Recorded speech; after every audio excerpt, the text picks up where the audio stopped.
Today we will speak about one very common and ordinary thing which has supreme benefit for the purpose, supreme benefit for realizing Nibbana. In Thai this is called Kwam Sanga. In Bali it is called Viveka. And in English we can call it solitude. The meaning of Viveka or solitude puts more emphasis on the quality of loneliness or aloneness rather than singleness. Because even if one is just single, we don't know if this will be calm and peaceful. So we emphasize the quality of aloneness. The meaning of solitude can be used both in ordinary worldly matters as well as for the highest spiritual purpose. There's a verse that goes something like, solitude is the resting place for the suffering soul. And the meaning of this can be applied both on the ordinary level of home and family and work, as well as on the highest spiritual level. The roots of solitude are very deep. They go so deep as to be apparent in animals. Each animal has times when it needs to be alone. We can see this in all the animals we have around here at Suan Mokkh. And then wild animals in the forest have an even greater need for solitude, to be alone. So this is a principle that is very basic. It's an instinctual need of living things. Even ordinary people need this solitude. There are times when we want to be just left alone. Even the people we love, we don't want them to come and get involved with us. We just want to be left on our own. Because we feel, even on the instinctual level, that unless we have some solitude, we'll miss out on certain very important things. That if we're always caught up and involved with other people, that it'll be too troubling, disturbing, too busy for us. So, if we look at solitude in these various ways, we'll see that it's one thing that we can't do without. So we should appreciate its importance and value. In the Pali language, this word is viveka, which comes from the part from eka, which means one or single, and vi, which means utmost or highest. And so viveka means utmost singleness, utmost oneness, utmost solitude. Actually, the word solitude doesn't quite capture the entire meaning, but utmost or supreme singleness is what we mean by viveka. Viveka can be understood on three primary levels. The first is the physical or material level regarding our bodies. The second is the mental level, which is mental solitude. And then the third is spiritual solitude. We have these three levels for understanding the meaning of viveka. The difference between the three is that when there's nothing disturbing us physically, when there's nothing disturbing the body, this we call physical viveka, physical solitude. When none of the hindrances or obstructions of the mind are bothering us or bothering the mind, we call that mental solitude. And when none of the objects of attachment are disturbing our mindfulness and wisdom, then this is what we call spiritual solitude.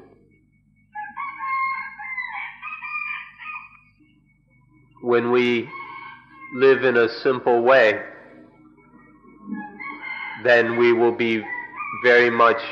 have a great deal of physical solitude. In the Pali language, this is called dhutanga, which are certain fundamental practices for living in a very simple, uncomplicated way. When we follow dhutanga practices and keep sila or moral teachings, when we keep these in a careful, relaxed way, then we have a very high degree of physical aloneness, where we're undisturbed because life is uncomplicated. We don't have to worry about things. If we live plainly, then it's very easy to find physical solitude. But if we live luxuriously, it's very, very difficult to find physical solitude. As for mental solitude, what is called citta viveka, when these various kinds of disturbing moods and thoughts no longer hassle us, then we have mental solitude. There are the 5 nivarana, or hindrances. These are things that get in the mind's way, that obstruct or prevent the mind from being in its natural, pure, and happy state. These are kamacchanta, sensuality or sensuous desire; bhayabhata, ill will, aversion; tinamita, which is a dullness, a lazy sloppiness of mind; uttacha kukucha, which is agitation, a scatteredness of mind; and then vicikiccha, which is doubt. When none of these 5, when all 5 of these have been abandoned, or when they are unable to arise, or if just naturally they don't arise, then the mind is said to have solitude. Then there is mental solitude. One ought to recognize that all 5 of these are ordinary possessions in daily life.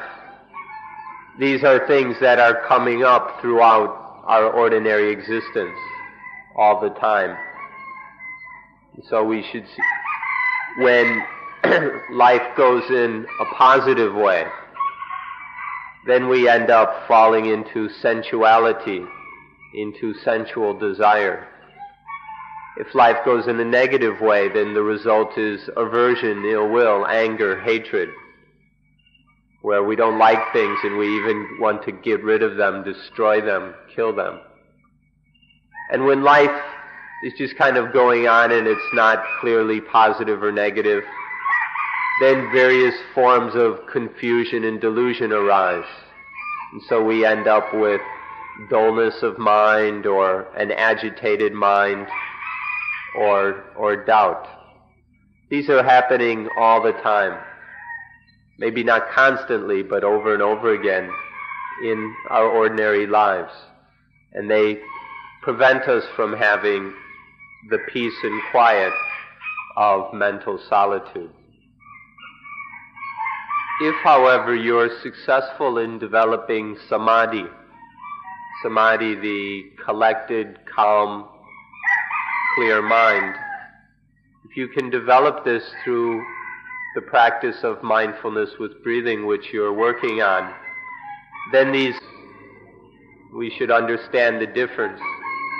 The first way is to hold on to things, to carry things stupidly. This is called upadana. It's to carry things in a way that make them a burden, to make problems for us. However, it's possible to hold things, make use of them, or to carry them in a wise way.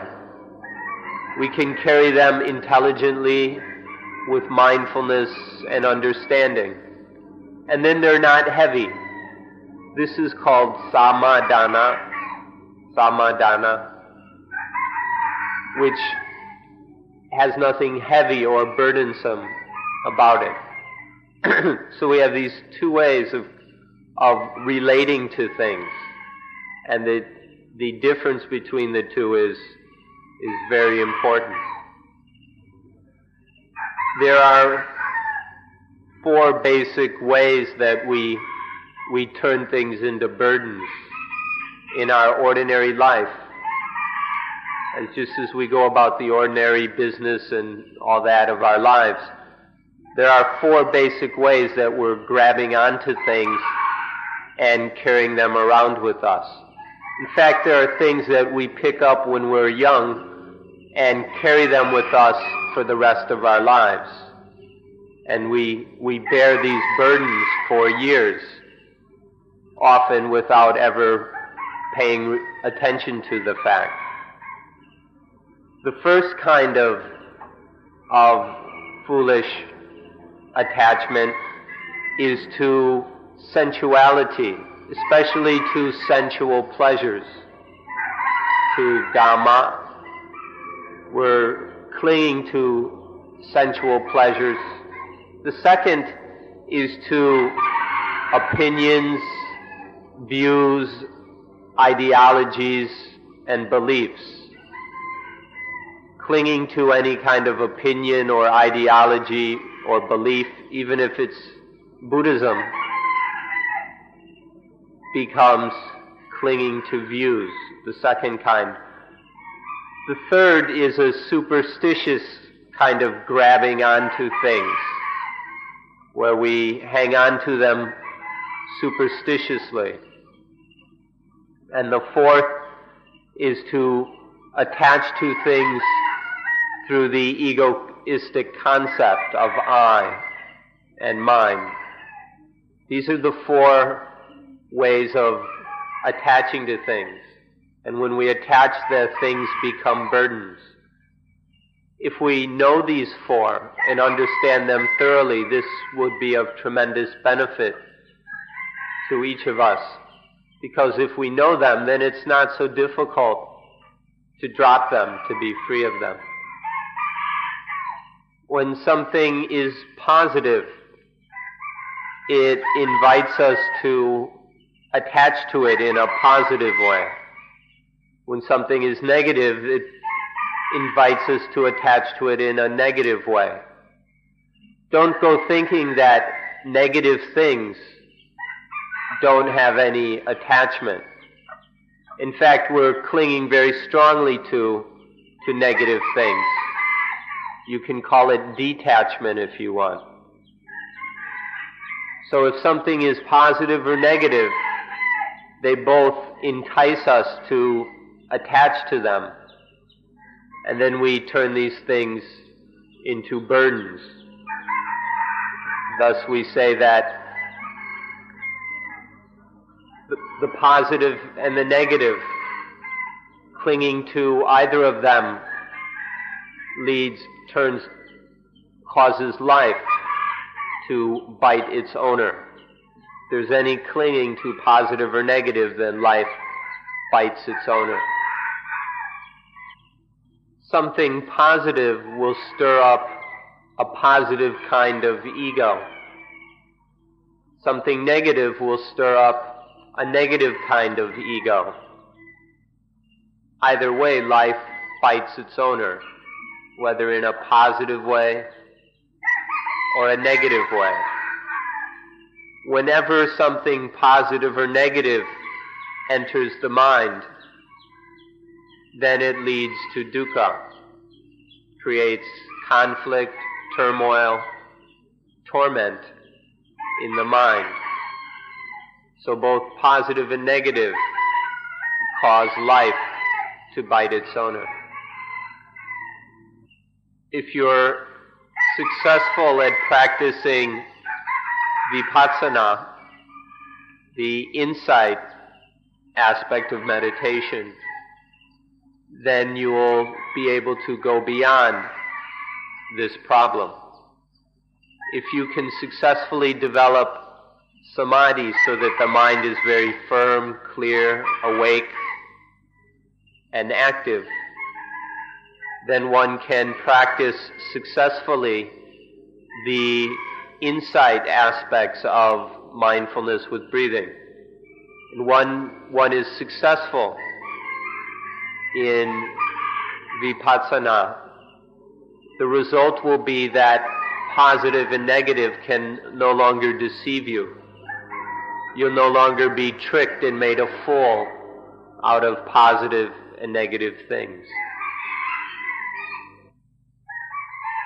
Ordinarily, we think that the positive and the negative are opposites. But in this case, as we're speaking of today, there's no real difference. Both the positive and the negative stir up ego in the same way. They're equal in their ability to stir up attachment and dukkha. They're basically the same in this way. So we may think of them as opposites, but in the way they affect the mind,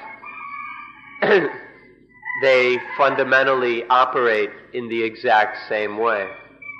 Both positive and negative stir up desire, attachment, and lead to dukkha. In our modern world, with all this so-called development, it's very easy to see how much humanity is clinging to the positive.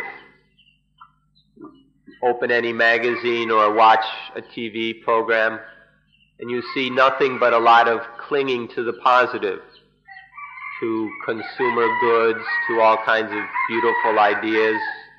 The so-called New Age movement is another development of the same thing,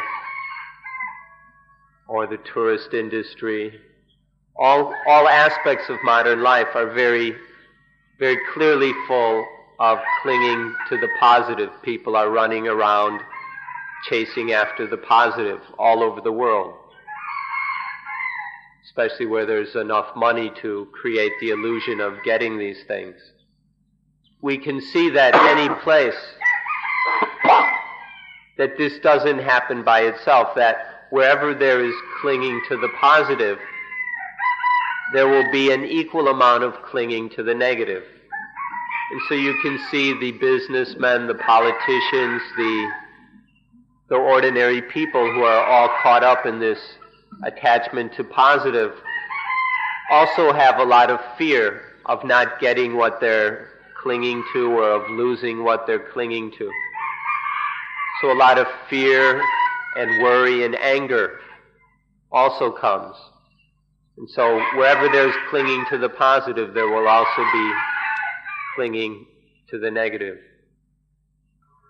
To whatever degree humanity attaches to the positive, that's how fast we're going to destroy the world. The more we cling to the positive, the more we're also full of negative kinds of clinging. And together these will destroy, or are destroying, the world faster and faster.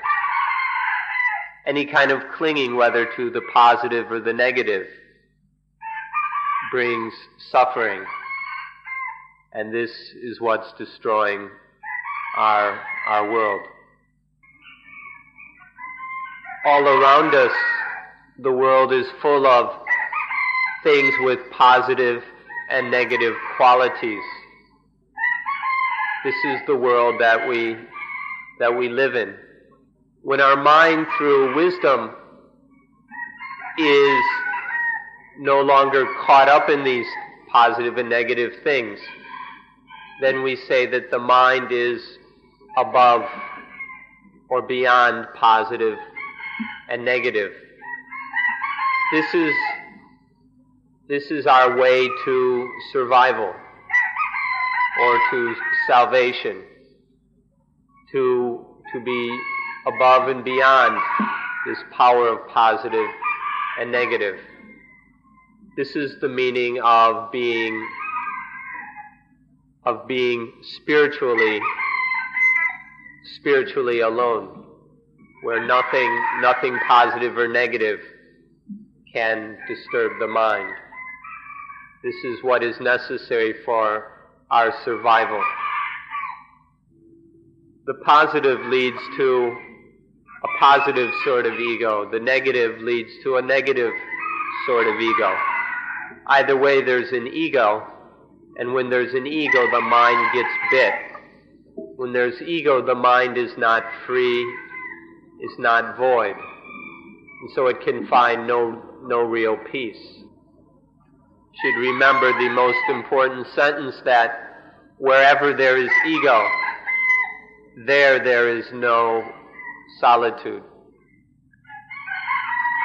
If there is ego in the mind, even if we go and sit in a cave in the mountains, or stay at the charnel grounds, or deep in the forest, there will be no solitude.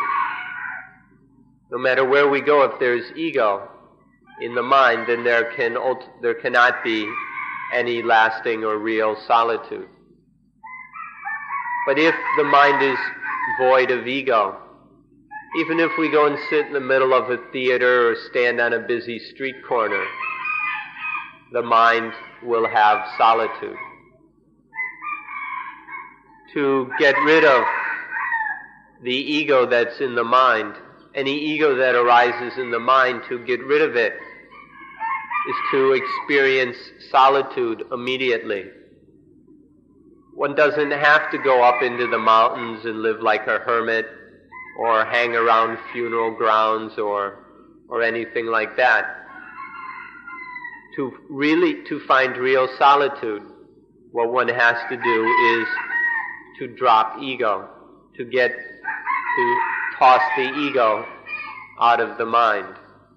And then wherever one is, whatever one is doing, there immediately is viveka, solitude or aloneness. If you are successful in practicing, in developing samadhi, which leads to vipassana, insight, through your practice of mindfulness with breathing, if you're successful in this, then the whole world will be a place of solitude and peace for you.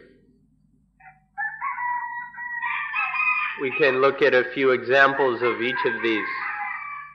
In the old Pali scriptures, there are listed examples of, if one can sit here with samadhi, if there is genuine samadhi, a caravan of 1,000 ox carts.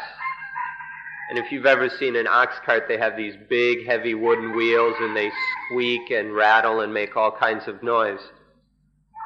500 of these can pass, and if one has samadhi, one just sits there and doesn't hear a thing, even if they pass right by one.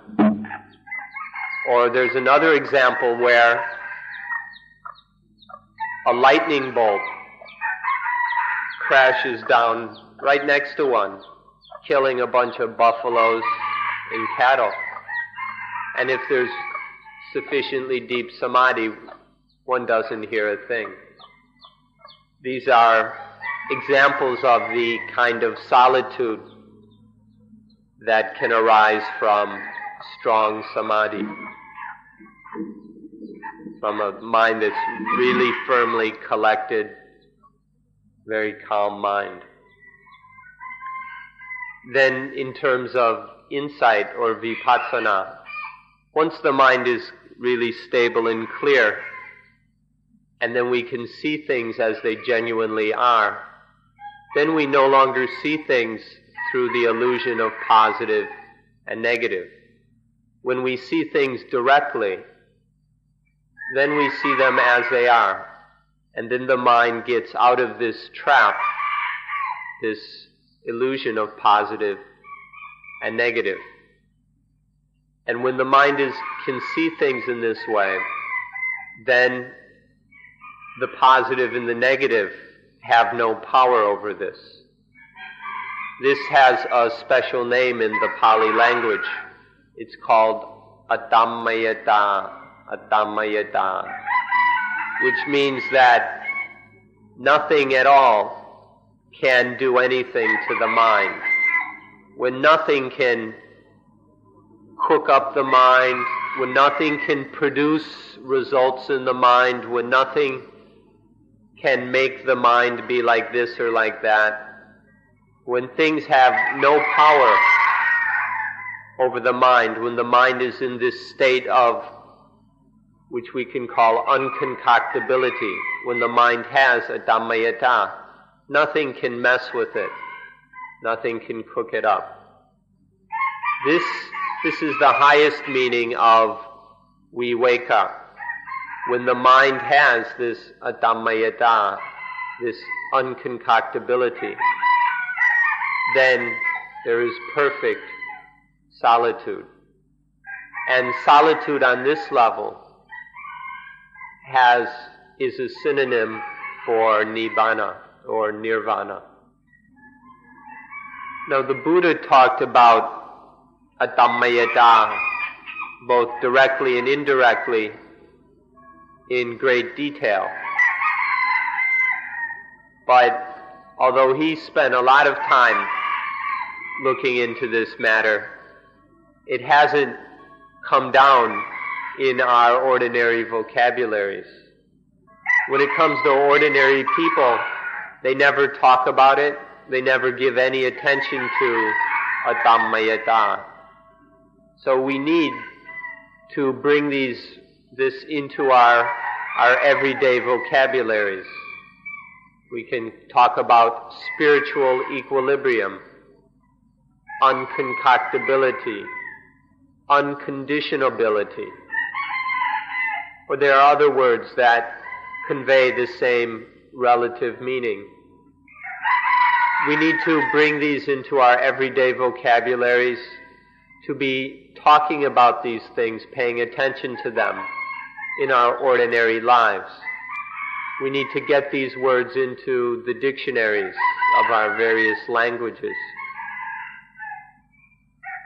Now I'm sure you've all heard of words like equilibrium or equanimity, but you've probably never heard them on the highest level.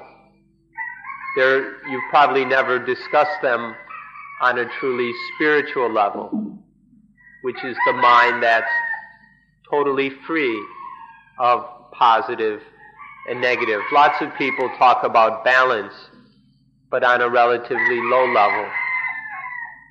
one needs to also most of all, be interested in spiritual equilibrium that is free from and beyond all positive and negative.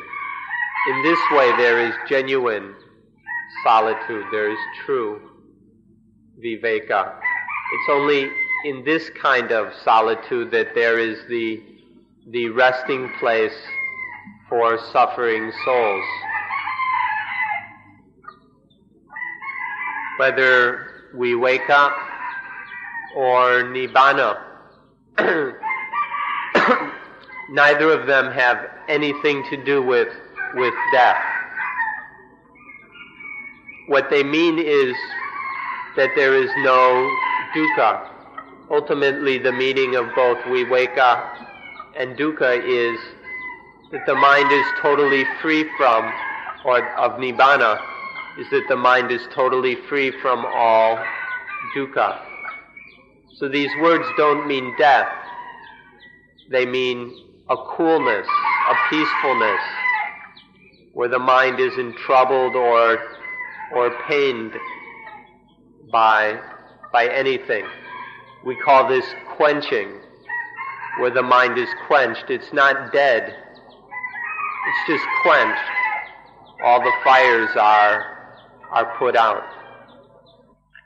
If you practice mindfulness with breathing diligently and correctly, you'll be more and more successful, and this will lead to 4 things. You'll get 4 very valuable things from this practice. The 4 are sati, mindfulness; panya, intuitive wisdom; sampajanya, which is wisdom in action, a specifically applied wisdom; and samadhi, the collected mind, which is firm yet active. Through practicing mindfulness with breathing, these are the natural results of a correct practice. And then these are of tremendous benefit in how we live our lives. We have this group of 4 things. The order in which we list them is flexible. It depends on the situation. In some situations we list them in one way, in other situations in other ways. But generally, we begin with sati. How we list them just depends on how they need to be used. And in ordinary circumstances, it begins with sati. Mindfulness then recollects wisdom, brings wisdom to the situation. That general wisdom that we have developed then is applied to the specific situation. Just the wisdom necessary for dealing with this situation. And that is called sampajanya, this special application of wisdom. And then to supply the necessary strength and power, there is samadhi. So these 4 things work together in dealing with all the circumstances of our lives. These are developed through a good practice of mindfulness with breathing. And then once we have these 4, they will enable us to live life with viveka. If you are able to be mindful of the breathing, if you can note and track the breathing through every one of the lessons of mindfulness with breathing, the result will be a mindfulness which is highly developed. The meaning of sati comes from the speed of an arrow. In the old days, all they knew of the fastest thing around was arrows. They didn't have guns or electricity or anything. But the meaning is something which is incredibly fast. And sati that is properly developed is then as fast as the fastest electric current, or fast as a laser, or whatever. If we develop this, then sati is always fast enough to go to wisdom and bring wisdom to the situation that's confronting us. In fact, we all have sati to begin with, but it's just an ordinary level. There's not enough of it. It's too slow. So we need to develop it so that sati, mindfulness, is sufficient and of the highest speed. And then it will be able to serve us in all the experiences of life. Further, through practicing mindfulness with breathing, one will come to a very deep understanding of paticca samuppada, or dependent origination. Your instructors have explained this to you so that you have an idea what it's about. The more deeply we practice mindfulness with breathing, the more apparent dependent origination will be for us. We'll see more and more clearly how dukkha arises and how dukkha is quenched. And this is the essence of wisdom. So understanding dependent origination, this is what wisdom is about. And this we will be developing. So that then whatever the situation, mindfulness will recollect this wisdom. Mindfulness is like the vehicle of wisdom, and it brings wisdom, it transports wisdom to the situation in front of us so that we know how to deal with it in a way that no dukkha will arise. Next, we should look at sampajanya, or wisdom in action. Wisdom is like medicine in the medicine chest. In our house we have a place where we store all kinds of medicines and things. There's a big variety of them. And when one gets sick, one doesn't go and take all of the medicine in the chest. One needs to choose the appropriate medicine for our ailment. So wisdom is like all the medicine in the chest. Then mindfulness chooses the right medicine and brings it to the situation. This specific cure for what ails us, this is called sampajanya. The specific wisdom that is needed to cope with this situation is what we call sampajanya. It's not necessary to bring the whole chest of medicine. Just bring that aspect of wisdom, the application of wisdom that will solve the problem. Another way of seeing this is that wisdom is like an arsenal of all kinds of weapons for dealing with any enemy that attacks us. If an enemy attacks us, we need to defend ourselves to drive the enemy away, and in some cases kill the enemy. And so we have an arsenal of various weapons. And depending on the enemy, you choose the weapon, and the way they're attacking, you choose the weapon that is most appropriate. So this is another metaphor for sampajanya. Wisdom is the arsenal of various weapons.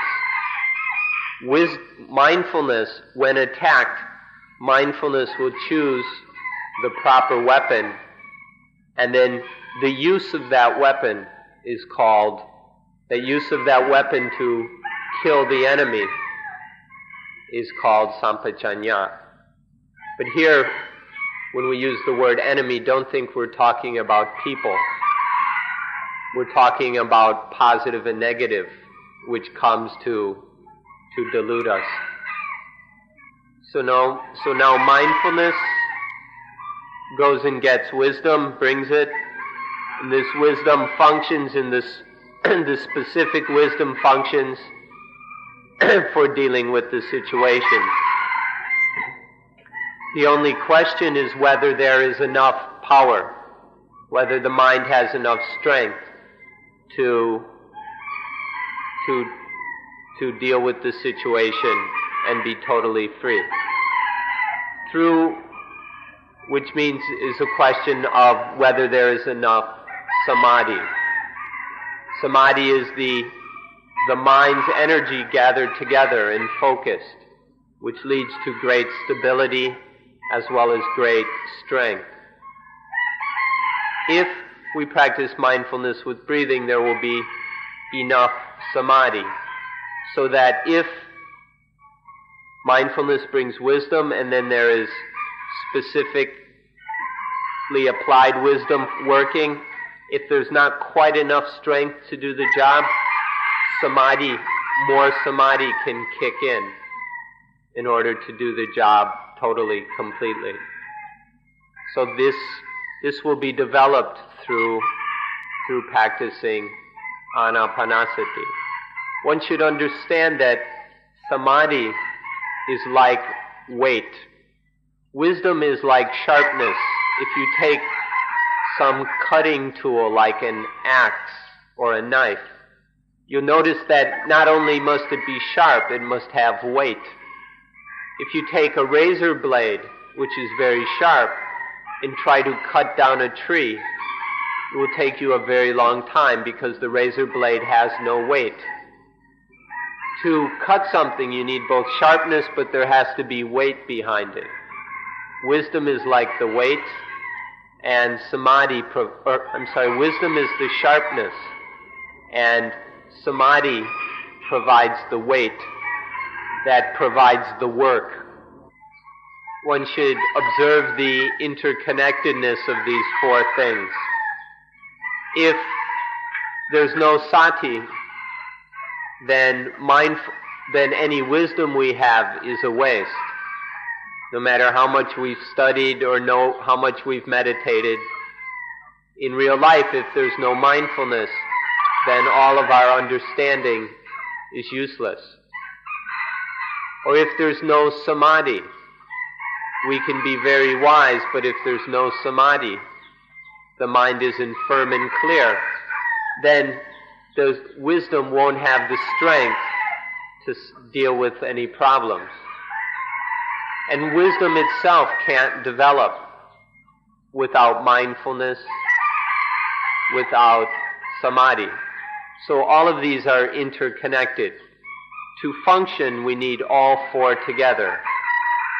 Just to have two or three isn't enough. We must develop all four of them and develop them in a way where they function as a team, as a unit.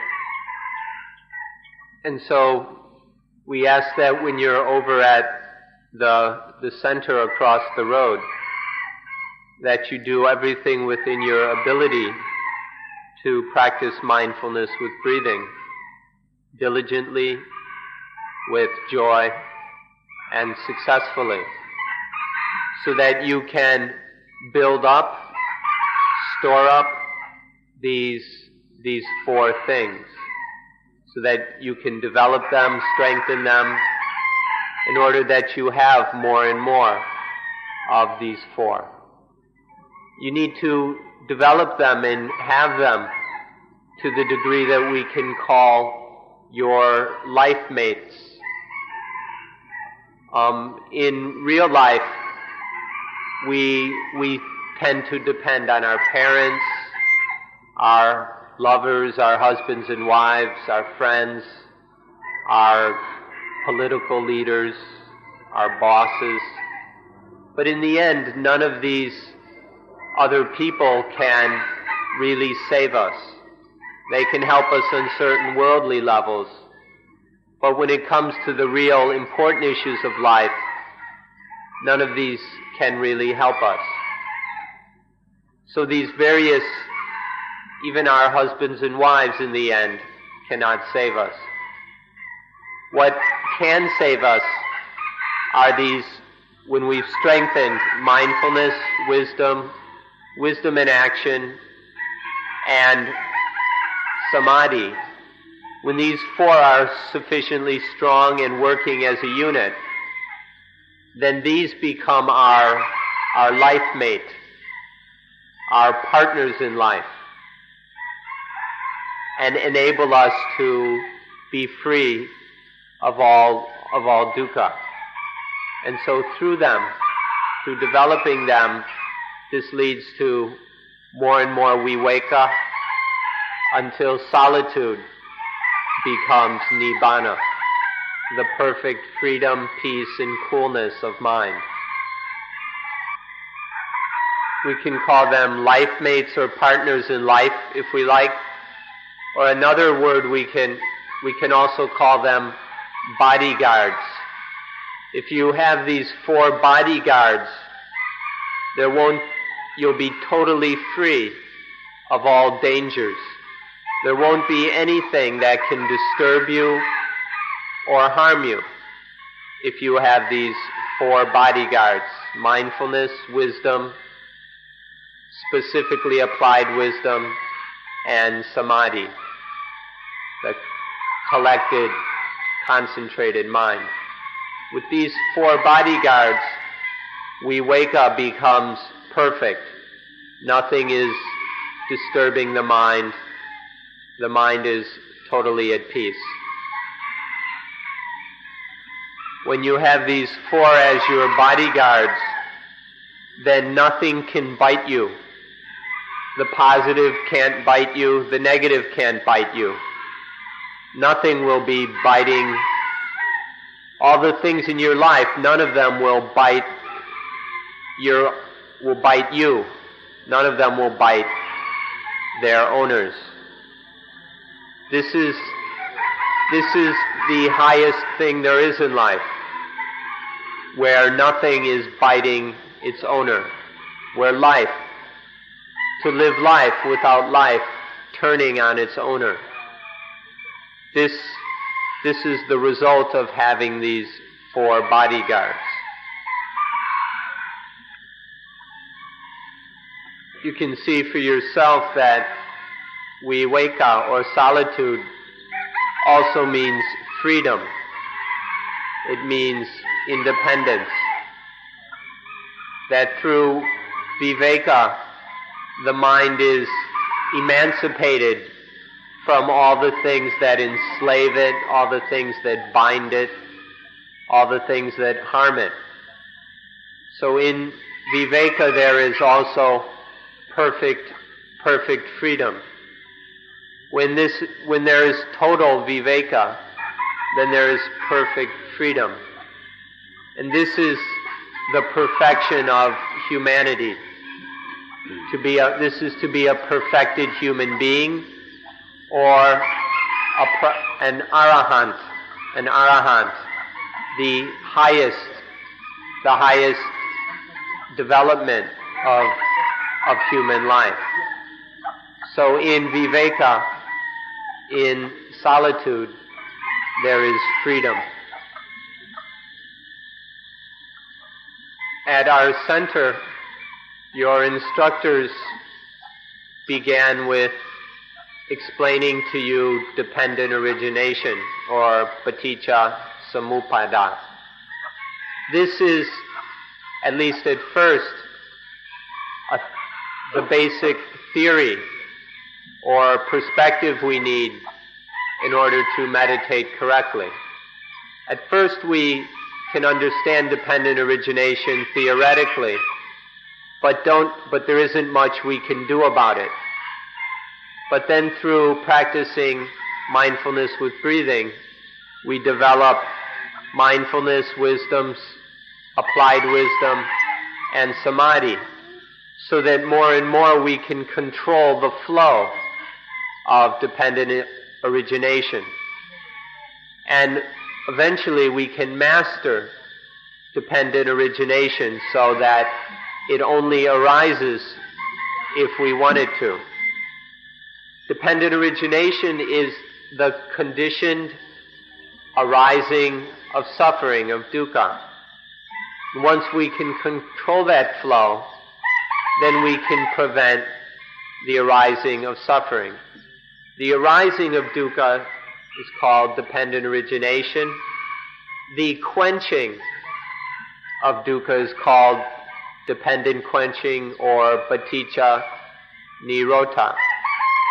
At first we'll understand this theoretically, but as we develop mindfulness with breathing, we'll have more and more ability to control the flow of dependent origination and quench dukkha.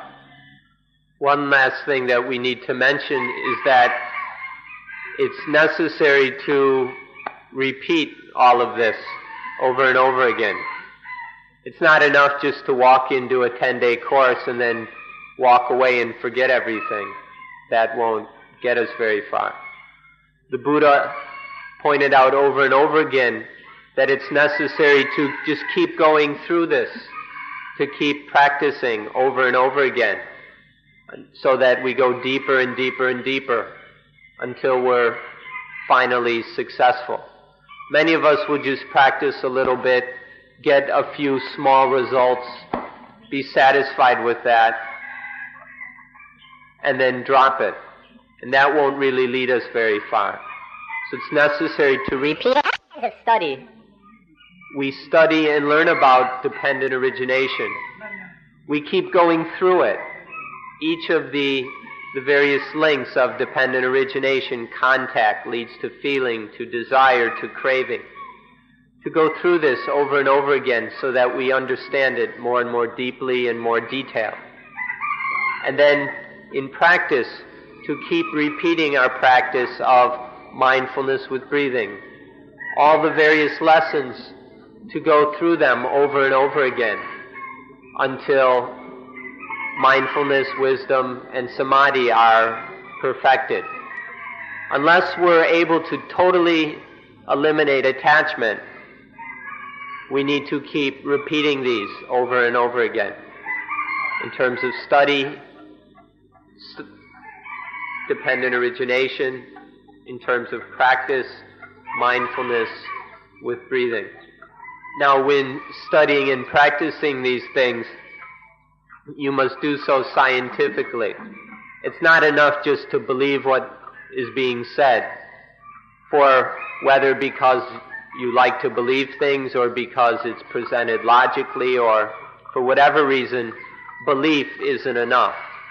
This whole thing has to be approached very scientifically, to investigate it thoroughly, so you understand exactly what is meant and intended, and then to practice